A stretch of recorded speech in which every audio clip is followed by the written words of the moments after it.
আজকের দিনটা বড়ই আনন্দের। আজকে আমাদের অর্পিতার বাড়িতে বিপত্তারিণী পুজো। ও প্রতি বছর একবার করে বিপত্তারিণী পুজো করে, নিজের হাতে সমস্ত করে।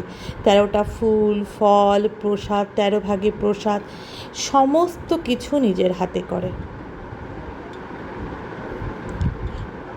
আজকে ওর ছেলে বসেছে সংকল্পতে, ওর ছেলেই করে। লাস্ট ইয়ারও ওর ছেলেকেই দেখেছিলাম আমি করতে।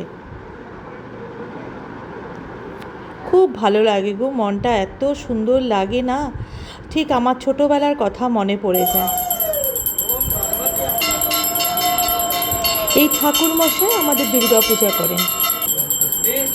উনি পুজোটা ভীষণ সুন্দর করে এবং মন দিয়ে করে।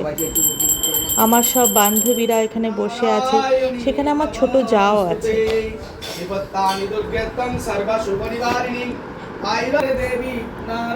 এই যে আমার ছোট যা, যে এখন মায়ের আশীষটা নিচ্ছে। আজকে অঞ্জলি দিলাম, মাকে বললাম মা সবাইকে ভালো রেখো, সুস্থ রেখো, বাচ্চাগুলোকে দেখে রেখো।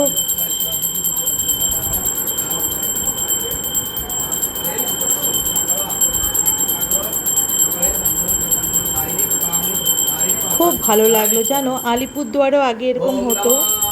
আর এই পুজোটা তো একটু অনেকটা আয়োজন করতে হয়, তো সব কাকিমারা করতো, আমার মারা যেত, আমরাও মায়ের সাথে যেতাম।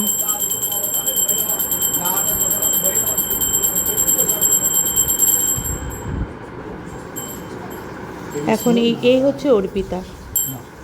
ওর বাড়িতে পুজোটা হয় বলেই আমরা সবাই মিলে এনজয় করতে পারি।